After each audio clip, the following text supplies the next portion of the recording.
quais as inovações estéticas se tem com o filme GPS? E quais as mudanças na percepção do espectador em relação ao espaço público no filme GPS? E a última é, fale sobre o Walking Tours. Tá. Isso aí. Vai até mais manhã? O que são mídias locativas? Já tá gravando? Tá. Aí vai ser o seguinte, aí quando você encerrar, a preciso gente olhar, passa né? pra outra. Eu acho melhor você fazer Olhar, assim. Vamos. Eu volto aí então pra pegar vocês, tá? Daí a gente desce. Tá bem. Aí se vocês puderem gravar depois passa pro seu pendrive, aí Eu passo. Tá? Obrigada, Su. Obrigado. Bom, vamos lá. Pra não enrolar muito. Enquadrar, né? Senão Isso, você não enquadra aí. Tá dando um retorno que Tá o dando. microfone tá. Mas isso eu é- deixei um pouco mais alto mesmo. Mas tudo bem. Uhum. Bom, mídias locativas são mídias que são ativadas pela posição geográfica de um determinado equipamento ou de um determinado suporte tecnológico. Isso quer dizer, existem sistemas tecnológicos que calculam a posição exata de determinadas frequências, de determinados aparatos do mundo. Então, a gente, nos anos 1950, após a introdução, enfim, após o envio do Sputnik, um satélite russo, para o espaço, os americanos, então, de certa maneira, os Estados Unidos ficaram preocupados e eles decidiram criar um sistema através do qual eles conseguissem rastrear toda a movimentação de determinados elementos tecnológicos na superfície da Terra. Então, isso obviamente foi a partir de uma paranoia militar, e então eles criaram isso que se chama Global Positional System a partir dessa primeiro envio do satélite do Sputnik especificamente. Então, a partir daí, o GPS ele tinha somente uso militar, ou GPS Global Positional System, ou Sistema de Posicionamento Global, que então são satélites que foram enviados para o espaço pelos americanos, são mantidos pelos Estados Unidos, eles gastam 300 milhões de dólares por ano para manter esse sistema de satélites em torno do globo. Agora não tenho um número exato de quantos são. Bom, aí o que a gente tem a partir de um determinado momento principalmente a partir dos anos 2000, a gente pode dizer aí, tem a popularização dos equipamentos. Acontece uma portabilidade dos sistemas de antena de recepção do sinal de GPS. Então, o sinal de GPS ele é um sinal bastante fraco, ele vem do satélite, desce até a Terra numa frequência muito baixa, bate na Terra e volta. Então, ele tem uma frequência mínima, assim, ele é muito fraquinho. Então, as antenas receptoras, elas também diminuíram muito de tamanho. Elas foram ficando menores, e até na virada dos anos 90 dos anos 2000, elas ficaram tão pequenas que elas começaram a ser introduzidas dentro dos telefones celulares, por exemplo, ou dos aparelhos de GPS de carro, muito pequenos. Então, isso permitiu com que o sistema de cálculo, né, das posições em torno do globo fosse, de certa maneira, rapidamente desenvolvido e fosse, então, rapidamente integrado a essas novas tecnologias menores ou de portabilidade muito comum. Então, você tem, por exemplo, telefones celulares como esse, é um telefone bastante precário, vamos assim dizer, um Motorola i425, custa $10, agora custa $6,50 nos Estados Unidos. Tá? E ele vem com GPS bastante bom, 12 canais de frequência, então ele já permitia várias funções você fazer a partir da sua localização. Basicamente, como que o sistema GPS sabe onde você está? Ele funciona a partir de uma série de cálculos elaborados, enfim, de uma tabela que foi elaborada, que coloca o planeta inteiro em quadrantes específicos chamados latitude e longitude, através dos quais você então pode, a partir do sinal, da localidade, da frequência que você está, ele rapidamente, o software consegue, com um cálculo muito, vamos dizer, pequeno e com pouco processamento de memória, ele consegue te dizer onde você está no mundo e te posicionar, obviamente, dentro de um mapa. Então você tem um mapa, que é uma matriz específica, e aí você tem a coordenada latitude e longitude do celular, ele gera um dado em termos de dados, isso é minúsculo, são bytes. Esses bytes são lidos pelo sistema de mapa, então ele mostra para você onde você está. E no mundo, né? No mapa especificamente. E aí isso você também pode saber onde você está na localidade geográfica. Então, as mídias locativas, elas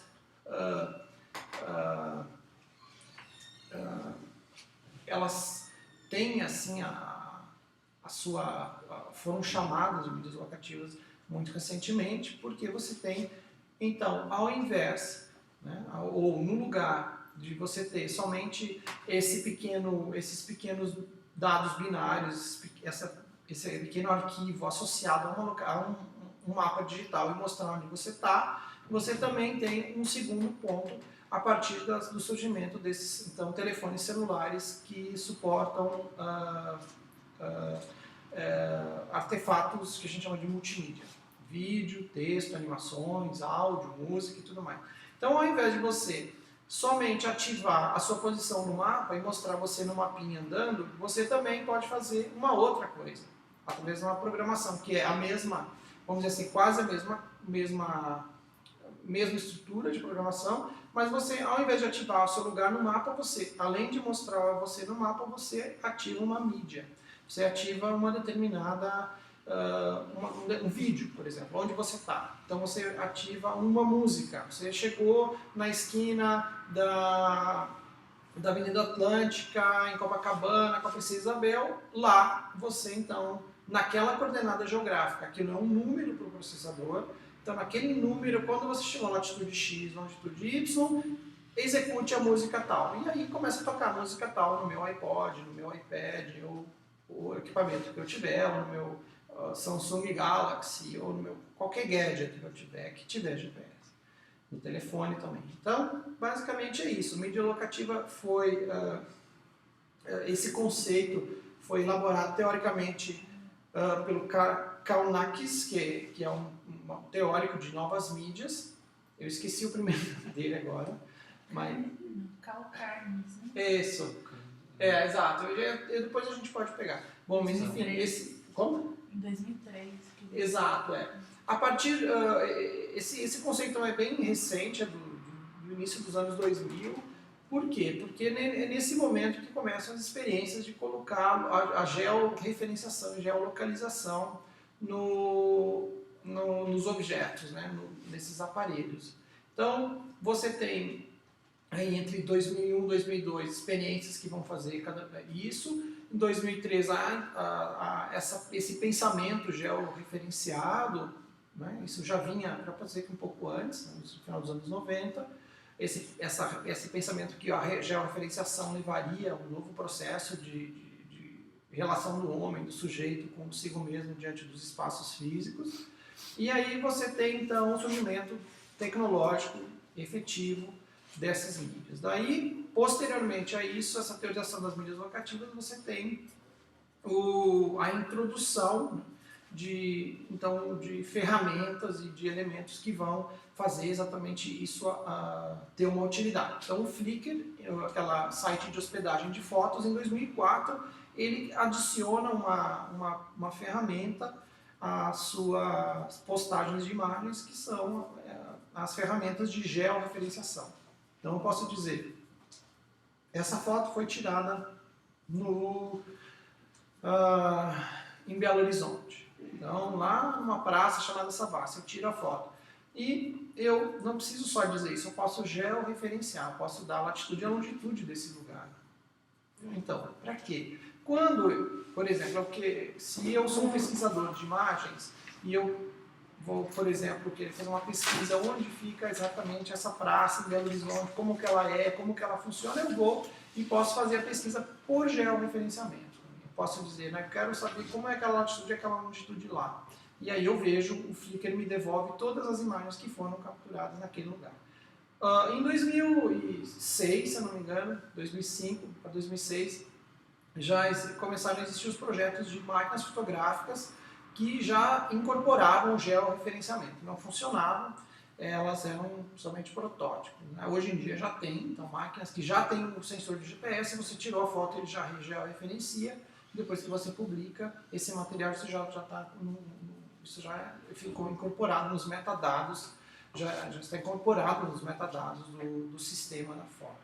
Então, basicamente, mídia locativa são mídias ativadas pelo posicionamento geográfico do indivíduo que porta um determinado equipamento dotado de GPS, de sistema de localização, ou agora também, não só GPS, a gente também tem aquilo que chama de triangulação, que são as antenas de telefones celulares, que sabem exatamente onde você está. Toda operadora é capaz de saber onde você está, a localidade onde você está, com uma precisão absurda. Assim, é muito preciso, com menos de 30 centímetros de erro. Assim, né? Na verdade, são 5 a 10 centímetros de erro. Eles sabem onde você está, inclusive a altura. Então, se você quiser, não adianta se esconder no terceiro andar de um prédio, eles sabem que você está no terceiro andar de um prédio, naquela altura, naquele lugar. É possível saber só por triangulação. O que é triangulação? São antenas de celular que estão em torno do seu aparelho. O seu aparelho emite um sinal, ele calcula, ele faz um dado de cálculo de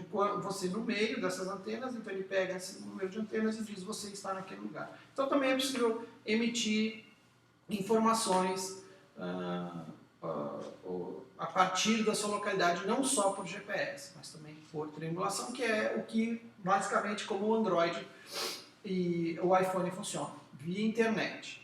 Então você tem também dados, eu sei onde eu estou pela minha linha telefônica e eu transmito esses dados para o Google Latitude, são serviços de localização através da internet, eu uso tráfego de dados. Então basicamente é isso. Mídia locativa, eu diria que são essas coisas. Bom, o que são GPS filmes? Então, GPS filme é uma tentativa, vamos dizer assim, é um produto é um subproduto das mídias locativas. Então, são filmes que foram realizados, são filmes realizados, filmes feitos, criados, pensados, roteirizados a partir da localidade geográfica, ou que dialogam com a localidade geográfica. Existem seriados que foram já roteirizados e que podem ser desenvolvidos ainda, estão em fase experimental, e seriados como Law and Order, que você passa em toda na cidade de Nova York, que você então pode assistir partes desse seriado estando em determinados locais onde aquele seriado foi filmado. Então você está caminhando em frente ao Central Park, em determinada avenida, você recebe uma determinada informação dizendo aqui tem tal capítulo, tal episódio que se passa, começa aqui. Você quer assistir, você diz quero assistir, então você segue uma trajetória daquele episódio, no centro, enfim, que começou a partir do Central Park, que você mesmo delimita a narrativa, através da sua caminhada, através do seu movimento do seu corpo. Você vai chegando em determinadas latitudes e longitudes, ou determinadas posições na cidade, e aí você tem filmes, ou a continuidade do filme se dá a partir da sua locomoção e da sua percepção do espaço. Então, filmes GPS Filme foi uma experiência que surgiu em Singapura.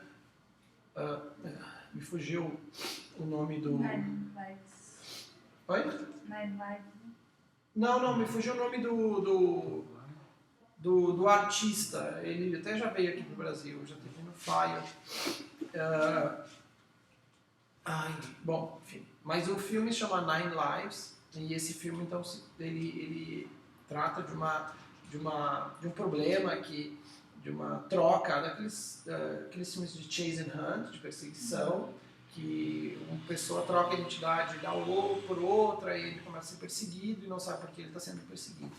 E aí você tem que andar pela cidade de Singapura para então assistir o filme. Você tem algumas saídas narrativas que você mesmo faz. Dependendo do lugar que você for, você vai então assistir um tipo de...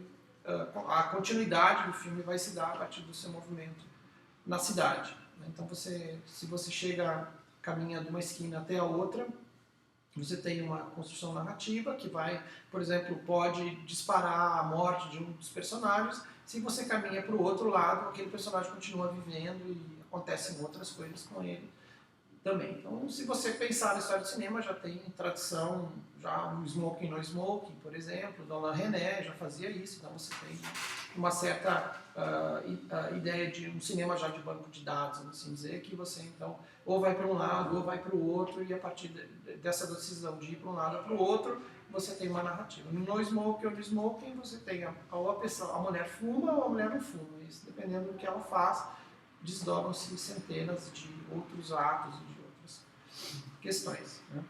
A gente queria que você destacasse 5 trabalhos que envolvem arte com mídia locativa recentemente, assim, mas também voltado para a linguagem audiovisual. Assim.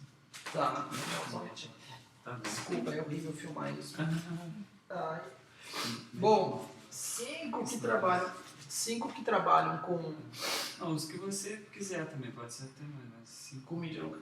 Eu gosto de trabalhos um pouco, num ponto de vista artístico, que não seguem muito esse padrão água com açúcar, meio industrializado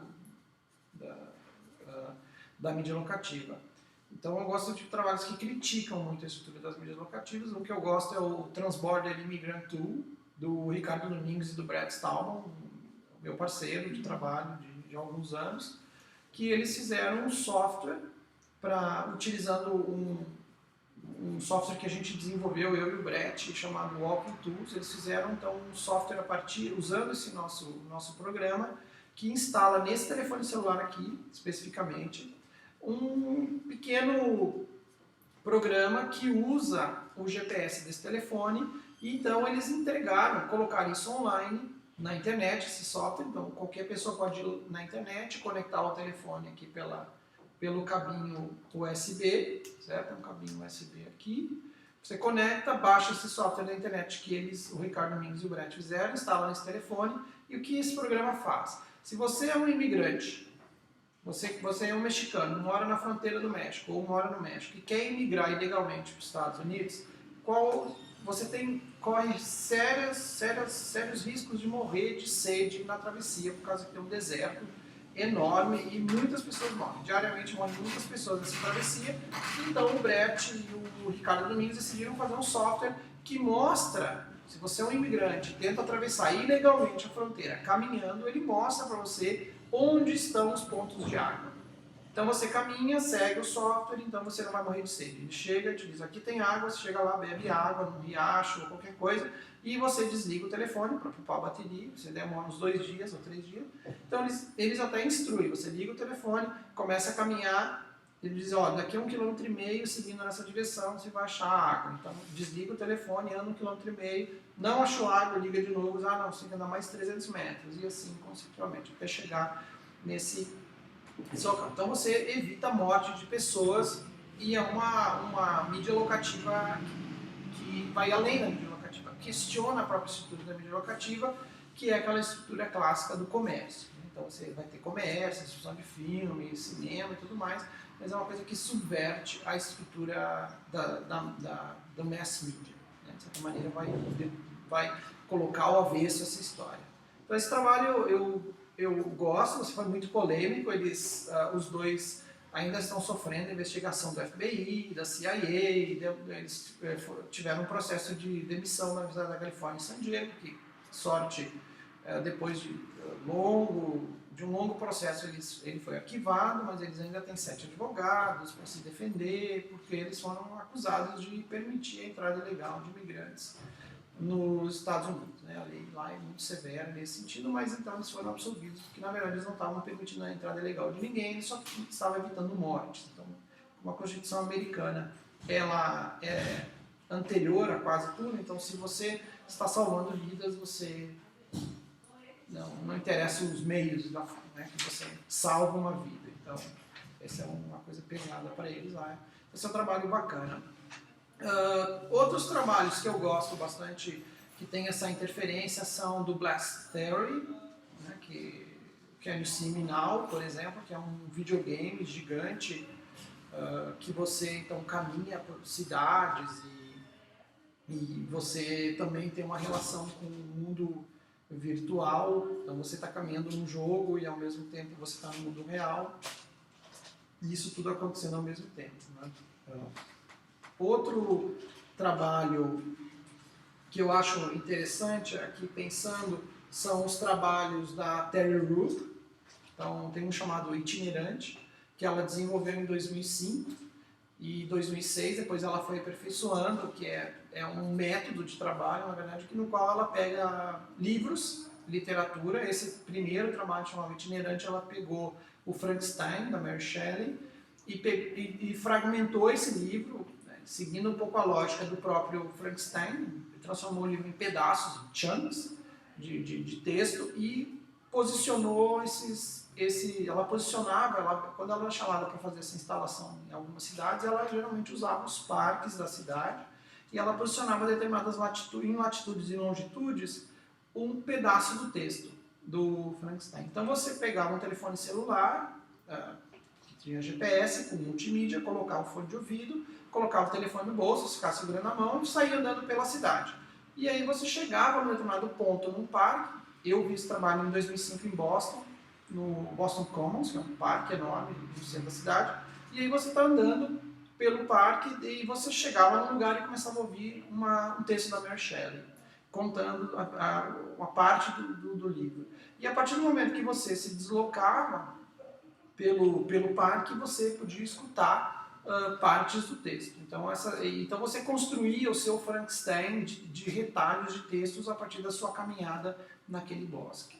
Isso é um trabalho que vai, de certa maneira, provocar uma discussão sobre o que seria um hipertexto locativo. Na verdade, quem chama esse termo é o George Landon, no livro Hipertexto 3.0. Ele vai dizer o primeiro hipertexto locativo que ele viu. Ele estava, inclusive, comigo quando a gente foi experimentar esse trabalho, lá em Boston, em 2005. Depois, teria um outro trabalho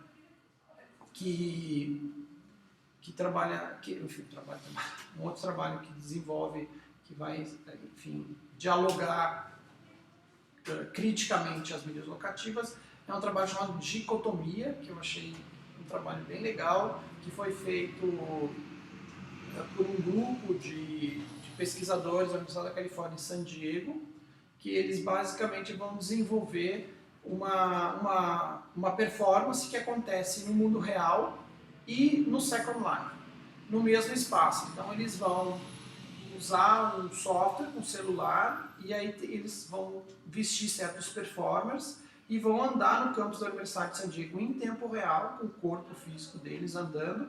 Eles têm um microfone lá na lapela, que está ligado no celular, e ao mesmo tempo eles têm um alto-falante do próprio celular. Então eles estão andando pelo campus real, o corpo, e aí eles fizeram um software que calcula o GPS, o dado de GPS onde eles estão, e transforma esse dado de GPS num dado da localização geográfica do Second Life, que é parecido. Você que trabalha com o Second Life, ou já trabalhou, sabe que lá tem uma forma de localização geográfica própria do Second Life. Então eles fizeram um algoritmo que converte a latitude e longitude real para a latitude e a longitude do Second Life, vamos assim dizer. Então você andava no Second Life, tem um campus da Universidade da Califórnia em San Diego, onde tem tudo lá dentro, então você andava no mundo real e seu avatar andava lá no mundo virtual. Exatamente nos mesmos lugares. Você estava na frente da biblioteca na Universidade da Califórnia em San Diego, o seu avatar estava na frente da biblioteca lá no Second Life. O que acontecia? Aí vinha alguém falar com você no Second Life, falar assim, como é que está você? Um avatar conversar com você, tudo que esse avatar dizia para você no Second Life saía pelo alto-falante do seu celular no mundo real. Então, quando o performer no mundo real encontrava alguém, começava a conversar com essa pessoa, como é você, fulano, não sei o quê, a conversa deles pelo alto-falante pelo alto-falante do sistema ia para o Second Life. Então, o que acabou acontecendo? Várias pessoas que estavam no Second Life conversando com aquele avatar, conversaram em tempo real com pessoas que não estavam no Second Life, mas que elas conheciam que estavam lá no mundo real. Então acabou acontecendo uma conversa que a gente registrou em vídeo de pessoas conversando do mundo virtual com o mundo real. Assim, a pessoa dizia, fulano, é você que está aí? É, sou eu. Ué, mas você não está no Second Life? Não, não estou. Eu estou aqui na Califórnia, estou aqui na frente da universidade de verdade. Dela assim, mas como é que eu estou te ouvindo? Ela falou assim, porque eu estou falando com um avatar, quer dizer, uma pessoa que está vestida de avatar, mas eu estou conversando com ela e tá aí, o dado está indo para você aí, então a gente está interagindo. E isso acabou gerando uma discussão, inclusive interesse de empresas, de querer usar esse serviço para, né, principalmente empresas comerciais querendo fazer reuniões comerciais que usassem esse sistema. Isso... eu acho que já deve estar acontecendo, isso foi em 2009, 2010 que a gente fez esse projeto, 2009, 2010. Então esse eu acho que é um projeto bacana. Outro trabalho que eu gostaria de citar é o último trabalho do Cláudio Bueno, que é eu acho que ele já terminou doutorado na ECA, que ele faz ele faz um jogo, chama Campo Minado, se eu não me engano é Campo Minado, que ele, então, aplica um jogo que é o seguinte, você tem aquele joguinho do campo minado que você não pode passar em determinadas lugares, senão você explode, que nem o joguinho do campo minado, só que você tem no seu celular o campo minado, que é delimitado, então ele faz essa é uma performance que ele pode aplicar em qualquer localidade geográfica. Então ele vai, seta a latitude e a longitude no lugar, geralmente ele faz em parques, em ruas. Então ele configura um parque como tendo então minas, né? Minas onde se você cruzar por elas você morre, e seu objetivo é então passar por esses lugares. E esse trabalho como um trabalho ligado à história da arte do movimento do peripatético, essa ideia de você caminhar tortuosamente por qualquer lugar, ele também traz um pouco essa discussão do que é caminhar aleatoriamente, de como que o artista te obriga a caminhar por um lugar, como que você tem determinados desafios a cumprir. Enfim, é um trabalho interessante, vai nessa linhagem do Blast Theory, vai nessa linhagem dos jogos locativos também, que são posicionados aí. Então, esses 5 trabalhos, acho que são os que mais me chamaram a atenção assim, nos últimos anos. E sem falar em outros que são mais de vídeo e tudo mais. Quais as inovações estéticas que se tem com o filme GPS? Bom, aí eu acho que eu não sou a melhor pessoa para falar de inovação estética. Mas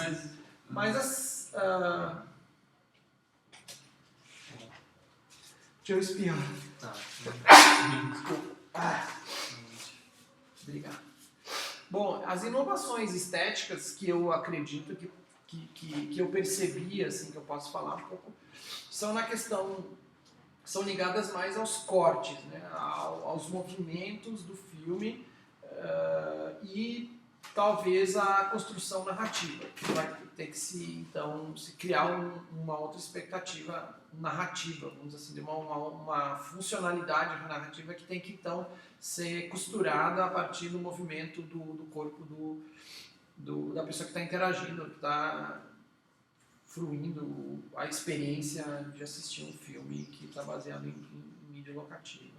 De certa maneira, esteticamente falando, talvez a mudança mais complexa que se dê no campo da construção do roteiro, né? Então você tem que ter uma roteirização bem elaborada para que você consiga manter uma estrutura de um filme. Não sei de quantos minutos, dependendo, quanto maior o filme, mais complexo fica esse roteiro, porque você não tem mais um só roteiro, você tem que escrever, na verdade, dependendo do filme, 20 roteiros, né? 20 possibilidades de roteiro. O Nine Lives tinha 9 possibilidades de roteiro, né? Então, você tem 9 desfechos diferentes, você tem que fazer 9 fins, 9 aberturas, 9, enfim. Então, você multiplica isso, né? E é geométrico, né? Tem um problema, então eu tenho assim, eu vou no início 2. No início 2 eu tenho 9 saídas. Então, se eu no B, então eu tenho B de 0 a 9, e aí eu escolho B2, aí eu tenho C de 0 a 9, eu escolho C3, aí eu tenho C de 0 a 9. Então eu tenho, é geométrico a abertura. Então isso gera uma necessidade de filmar muito e ao mesmo tempo você quase pode produzir 9 filmes, né? Então nesse campo, talvez essa experiência de roteiro, na questão da imagem, você então tem uma dinâmica de imagem que exige que o seu corpo reaja também, você quer ver mais, então tem uma rapidez, tem os takes são curtos, isso é uma mudança, vamos dizer assim, pode ser ligado, eu não tenho Tem experiência. pesquisa em cima disso? Assim, Tem. Estética? Tem um livro agora recente que chama Wirelessness, eu não vou falar aqui, vou gravar. Mas pode falar. Eu tenho ele em PDF, Ah, tá. Mas a gente... passo para você. Você deleta isso aí. Tá. Bom, tudo bem, eu digitalizo. Wireless? Você falou? Depois eu passo para você, Wirelessness. Adrian Mackenzie, o nome. Então ali ele tem um pouco que ele fala desse, mas ele fala pouco, ele não... Mas tem pesquisas assim, estéticas sobre o filme. A gente tem pensado em desenvolver alguma coisa. Tem, eu posso passar para vocês o pessoal da Universidade da Califórnia em Los Angeles, que tem um curso de cinema onde eles desenvolveram uma parte, mas a maior grupo de pessoas vem da tecnologia, o que é meio ruim, né? Então eles são... Aí eles vão conversar com escolas de cinema, essa experiência do Nine Lives não é uma experiência esteticamente... Eu acho o filme, assim, eu não acho bem ruimzinho, né? Acho um filme bem nada, assim. Mas, enfim, tem que se experimentar. Eu acredito que isso tem uma utilização maior com um documentário, né? Você pode fazer um mock, um docudrama, alguma coisa assim, eu acho que o documentário, porque você tem uma relação com uma história a ser contada, que tem uma preocupação se é verdade ou não, e aí você pode relacionar também filmes históricos, filmes que se passam em determinadas localidades, então isso talvez seja mais fácil. Né? Você estava falando Oi? Qual? aquele roteiro da viagem Qual? que chega no Rio de Fora. Ah, sim. Você falou com ele? Não, Pois é. que eu tava fazendo um roteiro. Só que eu tô com dificuldade geralmente nisso mesmo, sabe? Essa dinâmica Dessa complexidade. de superar o cinema tradicional em termos de agilidade. Tem um livro, para talvez te ajude, que é o Afternoon, do Michael Joyce, que é um primeiro hipertexto da história, chama Afternoon. E depois ele escreveu um outro livro chamado Two Minds, chama Michael Joyce. Michael que nem o Joyce, que nem o escritor do Joyce. Ele é professor da Vassar College de Nova York, um cara muito bacana. É Afternoon e o outro Two Minds. Two Minds. O que ele faz? Primeiro é um livro que... O Afternoon é um livro que era vendido em disquete e foi um grande hit. Era vendido em disquete, foi de 1992. Então foi o primeiro hipertexto a ser desenhado na história do computador, em 1992, pelo New York Times. Então ele vai para o New York Times Review of Books vendido como um disquete. Então, porque ele era realmente... Ele tem todo um diálogo, ele é bem surpreendente. Tem 500 e poucos finais. Então ele é um livro usado muito por roteiristas que trabalham nesse campo. Mas Não, ele é inspirado muito pelo... Aí você já deve ter lido, Jogo o da passado Amarelinha. é o Jogo da Amarelinha, que é toda essa ideia, né, do Cortázar, e outros, né? Você tem ali outros livros que são dessa escola aí do Borges e derivados, né? Então, que vão fazer essa literatura sem fim, que é muito influenciado pelo Oulipo da França. Vocês devem conhecer também o Oulipo, que é o Georges Perec, que são escritores que vão criar dinâmicas aleatórias e caóticas para os seus livros. Por exemplo, o Oulipo tem um trabalho que é o 1 bilhão de poemas, que eles pegam um livro e recortam linha por linha, escrevem um livro e ele recorta linha por linha da página, todas as páginas. Então, quando você abre o livro, ele tem 200 páginas, você abre ele vai ter um texto aleatório, porque todas as linhas foram cortadas, eles são fiapinhos de papel. Assim. Esse livro é super bonito, inclusive, graficamente. Então, quando você abre, sempre vai ter um poema, e esse poema ele forma 1 bilhão de poemas. São 100 milhares de poemas, enfim, esse grupo. O Jorge Perec, por exemplo, que estava no grupo, ele fazia algoritmos de escrita. Então ele falava assim, eu vou escrever um livro que vai ter 7.200 vezes a palavra amor, 3.400 vezes a palavra morte, e não posso usar o substantivo casa. Então ele colocava uma regra e começava a escrever um livro com essas regras. Então ele não parava enquanto ele não escrevesse 7.000 vezes a palavra amor, 3.200 a palavra isso, 4.200 vezes aquilo. Ele calculava e escrevia um livro. Então era uma ideia um pouco de controlar, um momento ali da coisa do que era o caos, né? Um momento dos anos 40, 50, 60, onde você tem... Então, na arte você tem essa ideia do chance, random, randomicidade, caos, acaso, e o que era o acaso? Aí vem os surrealistas, né? Toda essa escrita automática, um pouco por aí. Então também tinha essas pessoas que eram influenciadas por na França principalmente, por esse início do computador. E até mesmo nessa tecnologia dá para desenvolver muita coisa interessante também. Né? Também, Esse livro 1 bilhão de poemas está online, você pode brincar com ele online. É 1 bilhão, mas se eu não me engano é 1 bilhão. Eu não lembro o número exato, é 100, porque eu não lembro mais nem o nome francês, faz tanto tempo que eu li isso aqui. Mas é 100 mil milhares de poemas, se você olhar aí na internet você acha. Então assim, bom, a outra questão a respeito da mudança de percepção do espectador, acho que no GPS, quando você usa o filme GPS, a gente chama de filme GPS, mas pode chamar de filme locativo, né? Também. Porque o GPS ele é um instrumento que é muito ligado ao posicionamento global, ligado a uma antena, uma tecnologia, mas também já tem a localização por outros meios, que é a triangulação. Essa semana passada, coincidentemente, foi lançado o sistema de localização global europeu, chama Galileu, não é mais GPS, então ele funciona de outra maneira. Esse está ultrapassado. Não é que está ultrapassado, são sistemas diferentes. O GPS, porque você tem a União Europeia querendo ter o sistema de localização dela. Porque o GPS pertence aos Estados Unidos, é uma patente americana e você cede sua localização geográfica a um país. Então você tem o projeto Galileu, que é o projeto que tenta então gerar outra configuração de localização geoespacial.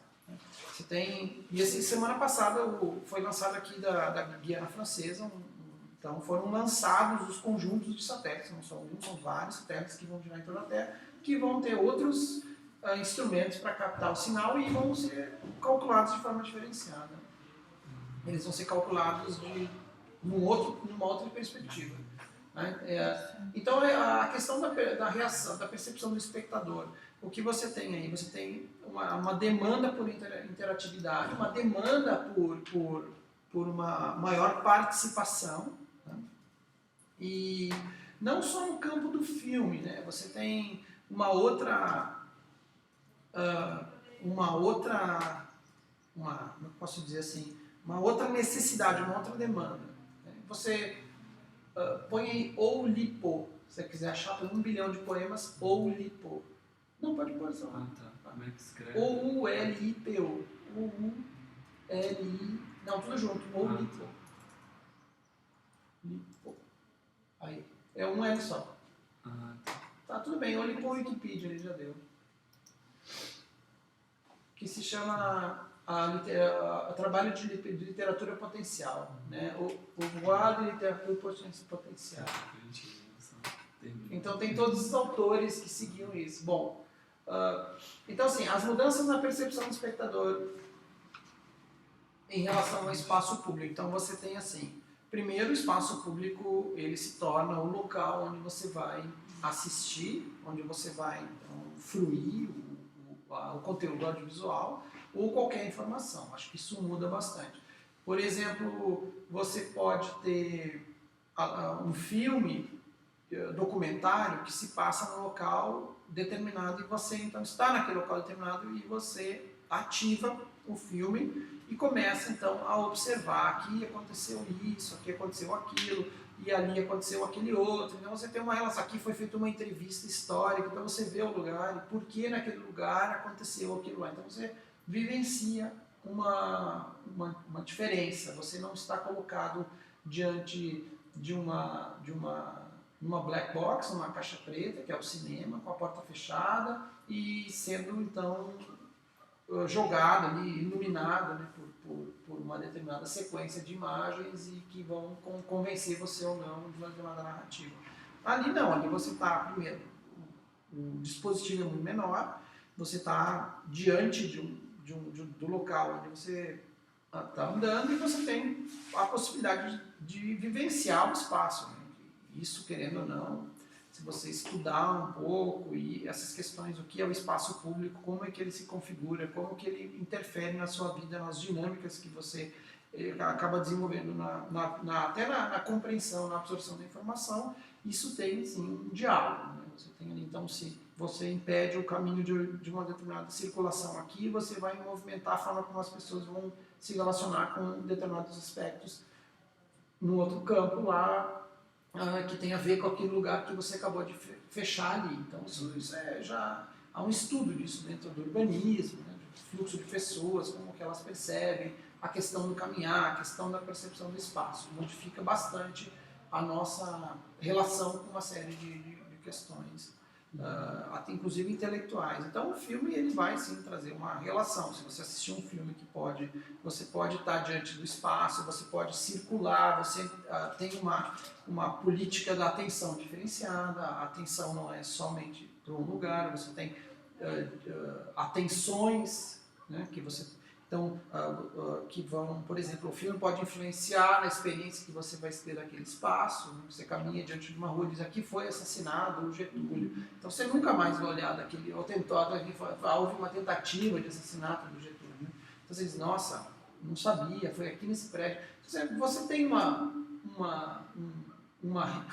religação, né? Ou você anda aqui nos fora e diz: olha, ali morava fulano de tal, então você não sabia, e aqui aconteceu isso, aqui foi fundada a cidade. Enfim, ou você pode ter um filme que se passa ali, um fato que te preende, né? Você olha e aquele lugar tem a ver, dialoga. Então é uma experiência corporal, né? A reintrodução do corpo num diálogo com a imagem e movimento. Um pouco essa reintrodução do corpo com a imagem e movimento não é nova, mas agora com esses cinemas, com esses aparelhos que permitem que você localize as coisas no tempo e no espaço, você pode fazer. Também não só no campo do filme, a gente já desenvolveu e vem pensando experiências de outros campos, por exemplo, no campo do jornalismo. Tem um amigo que chama Rodrigo Savazone, ele teve uma ideia que desenvolveu e pensou em desenvolver pelo estado de São Paulo, que é o jornal, que era fazer o chamado GPS Repórter, né? Inclusive é um projeto que eu gostaria muito de levar adiante, que é basicamente o quê? A produção de conteúdos jornalísticos baseados no espaço onde o indivíduo está em tempo real. Acho que isso ainda não tem, isso seria um gancho, isso teria um aspecto, isso teria um interesse comercial muito grande. Acredito, se você pudesse ter um sistema através do qual no celular você ativasse, por exemplo, imagina os taxistas, ou os motoristas, ou pessoas que hoje em dia todo mundo manda um Twitter, qualquer coisa, que pudessem, por exemplo, estão passando no centro de Juiz de Fora, ontem à noite vem um incêndio, manda a informação em tempo real, e como a empresa jornalística vai confiar na informação, se ela está naquele lugar mesmo. Você pode saber se o Twitter veio daquele GPS, daquela localidade geográfica. Se ela estiver lá em Salvador, na Bahia, e está pegando fogo no prédio de fora, às vezes é bom, a informação não vale nada. Mas se ela está ali diante do... Então pode ser que esteja. E você também então tem... você está, por exemplo, você está passando de carro ali por uma das avenidas principais da cidade, Getúlio Vargas, Independência, qualquer uma, você vê a fumaça e não sabe o que está acontecendo, você ativa o seu GPS repórter, ele já sabe onde você está, ele já te diz, ó, está acontecendo isso. E por que você está naquele lugar? Ele também pode te mostrar filme, porque já se Seria está criado um suporte assim como o Oculus, assim? Poderia ser um geotagging, não, teria que ser um software mais sofisticado, seria web, teria que ser... Teria que ser um aplicativo que você downloadasse, que fosse sempre conectado a uma base de dados, e essa base de dados que seria alimentada e distribuiria informação, e as pessoas também poderiam mandar informação. Você podia gravar, por exemplo, depoimentos. A pessoa chegava lá, ativava e dizia, ó, estou aqui na frente, estou vendo um incêndio, está super complicado, nossa, tchau. 30 segundos você gravaria, todo mundo poderia ouvir os depoimentos das pessoas ou saber da notícia a partir da localização geográfica. Nossa, muito Isso ainda não existe. O Facebook estava com um projeto, já está com um projeto em andamento, o New York Times também, mas é bem difícil, é bem caro. Né? Mas esse aplicativo vai surgir, isso vai ter daqui a 2 anos, eu acredito que vai ter. E já vai... mas isso é uma ideia que a gente teve desde o ano passado, na verdade, e a gente viu que é caro fazer, mas é viável. Você tem que ter tempo, daria para fazer um piloto, por exemplo, você, se tivesse interesse, tempo, fazer um pilotinho, assim, a gente fazer pequenos reportagens e jogar isso num software que a gente teria que conversar com o pessoal da Sexta Computação, que a gente conhece, que já trabalha com Android, por exemplo, eles podiam fazer para Android, a gente testar aqui. Fazer o GPS Repórter da própria universidade. Né? Então você teria informações que seriam alimentadas em tempo real, daí você tem um sistema de administração. Porque você faz o quê? Você faz um sistema de administração online no qual você agrega informações. Não, isso dá uma criatividade muito grande. Porque você está no lugar. Assim, muito então você pode lançar notícias, por exemplo, você faz um sistema, você lança notícias de manhã. Você baixa o aplicativo da UFJF GPS lá. Então de manhã você aciona e diz, olha, tem um mega tráfego ali, não vem por ali, não vem por lá. Ou hoje vai ter no aniversário isso, e localiza no mapa. Você pode saber quantos quilômetros você está do lugar, quando chegar, que hora começa, onde está, né? Pra você não ficar perdido. E várias coisas que ainda vão usar isso. Né? E a gente está começando, né? Basicamente. Então isso é um outro projeto, que não é no campo do filme, mas no campo do jornalismo. E depois ainda isso vai se refinar e vai chegar ao ponto de, assim como o Flickr ter feito o geotag, o YouTube vai fazer geotag. Aí você vai ter vídeos geolocalizados. Já é tudo geolocalizado. Por causa dos iPhones, por causa do iPhone e por causa do Android. Mas daqui a um tempo os vídeos vão ser geolocalizados, a produção audiovisual vai ser geolocalizada, vai ser distribuída por geolocalização também, rapidamente. Eu digo assim, você vai gerar isso. No caso, uma dúvida, no caso do GPS, por exemplo, essa geolocalização, no caso a latitude e longitude, ela tem por exemplo, a pessoa está naquele espaço, tem um espaço, tem uma área, uma região assim, que a pessoa vê, por exemplo, numa rua, entendeu? Não entendi qual a pergunta. Não, por exemplo assim, na universidade aqui, no caso a pessoa está porque ela teria que estar no lugar exato para ela conseguir ver aquilo, entendeu? Aquele dado. Não, você pode delimitar uma área. Eu posso pedir,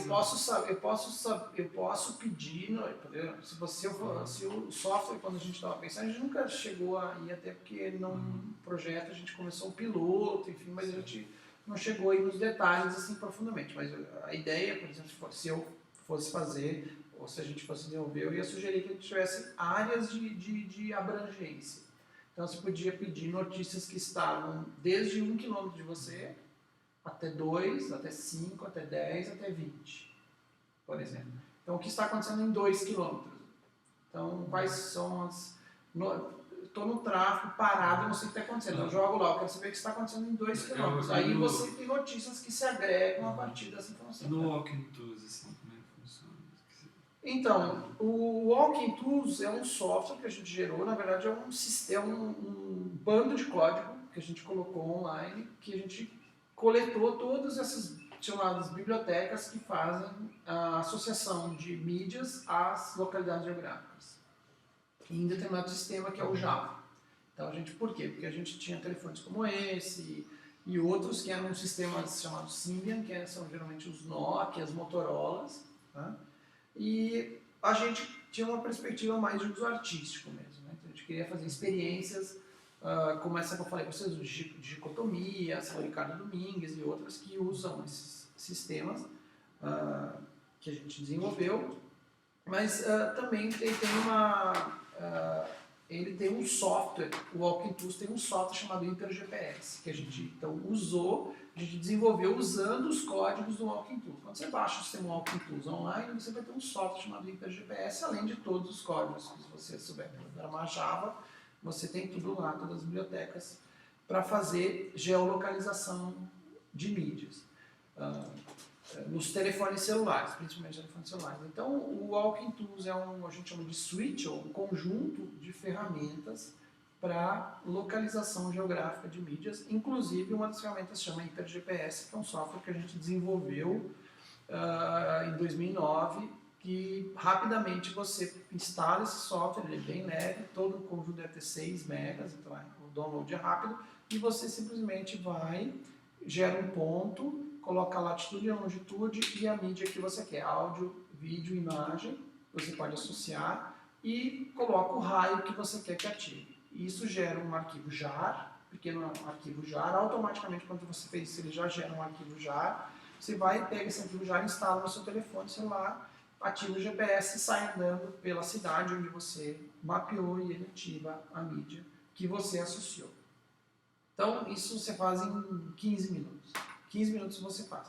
Uma coisa que até a gente ter feito o GPS você levava 6 meses, 4 meses, dependendo do nível de programação que você tinha. Você tinha que fazer tudo na mão. Então a gente fez isso também por um caráter